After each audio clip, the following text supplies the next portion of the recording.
ಬುದ್ಧ ತನ್ನ ಪ್ರಥಮ ಬೋಧನೆ ಮಾಡಿದ ಸ್ಥಳ. Options A Lumbinivana, options B Sarnath, option C Sanchi, options D Gaya. ಉತ್ತರ ಆಪ್ಷನ್ಸ್ ಬಿ ಸಾರನಾಥ. ಎರಡನೇ ಪ್ರಶ್ನೆ, ಭಾರತದಲ್ಲಿ ಮೊದಲ ಬಾರಿಗೆ ಪೂಜಿಸಲ್ಪಟ್ಟ ಮಾನವ ರೂಪಿ ವಿಗ್ರಹಗಳು.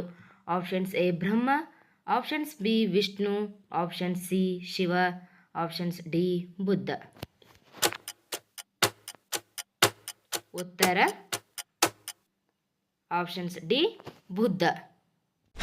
ಮೂರನೇ ಪ್ರಶ್ನೆ, ತಮ್ಮ ಹೆಸರಿರುವ ನಾಣ್ಯಗಳನ್ನು ಮೊದಲು ಬಳಕೆಗೆ ತಂದ ರಾಜರು. ಆಪ್ಷನ್ಸ್ ಎ ಮೌರ್ಯರು, ಆಪ್ಷನ್ಸ್ ಬಿ ಬ್ಯಾಕ್ಟೇರಿಯನ್ನರು, ಆಪ್ಷನ್ ಸಿ ಪರ್ಷಿಯನ್ನರು, options D ಕುಶಾನರು.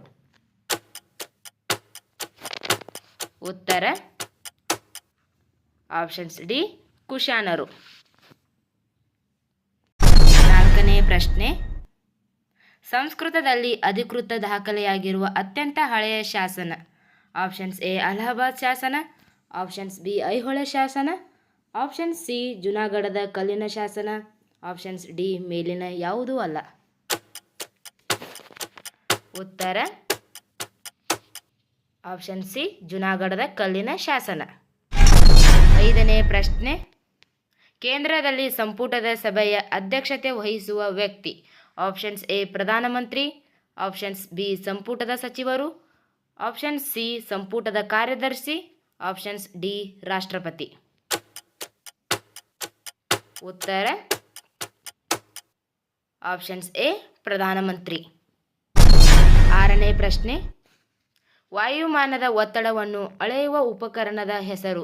Options A hydrometer, options B barometer, option C hygrometer, options D altimeter. ಉತ್ತರ ಆಪ್ಷನ್ಸ್ ಬಿ ಬಾರೋಮೀಟರ್. ಏಳನೇ ಪ್ರಶ್ನೆ, ದ್ರಾವಣದಲ್ಲಿ ಅತ್ಯಂತ ಹೆಚ್ಚು ವಿದ್ಯುತ್ ವಾಹಕ ಶಕ್ತಿ ಇರುವ ವಸ್ತು. ಆಪ್ಷನ್ಸ್ ಎ ನೀರು, ಆಪ್ಷನ್ಸ್ ಬಿ ಪಾದರಸ, option C alcohol, options D ethane. ಉತ್ತರ ಆಪ್ಷನ್ಸ್ ಎ ನೀರು. ಎಂಟನೇ ಪ್ರಶ್ನೆ, ವಲ್ಲಭಭಾಯ್ ಪಟೇಲ್ ರವರಿಗೆ ಸರ್ದಾರ ಎಂಬ ಬಿರುದು ಸೂಚಿಸಿರುವ ವ್ಯಕ್ತಿ. Options A C Rajagopalachari, options B Jawaharlal Nehru, option C Mahatma Gandhiji, options D M A. Jinnah. ಉತ್ತರ ಆಪ್ಷನ್ ಸಿ ಮಹಾತ್ಮ ಗಾಂಧೀಜಿ. ಒಂಬತ್ತನೇ ಪ್ರಶ್ನೆ, ಕರಾವಳಿ ತೀರ ಇಲ್ಲದ ಏಕಮಾತ್ರ ದಕ್ಷಿಣಾತ್ಮಕ ರಾಜ್ಯ ಯಾವುದು.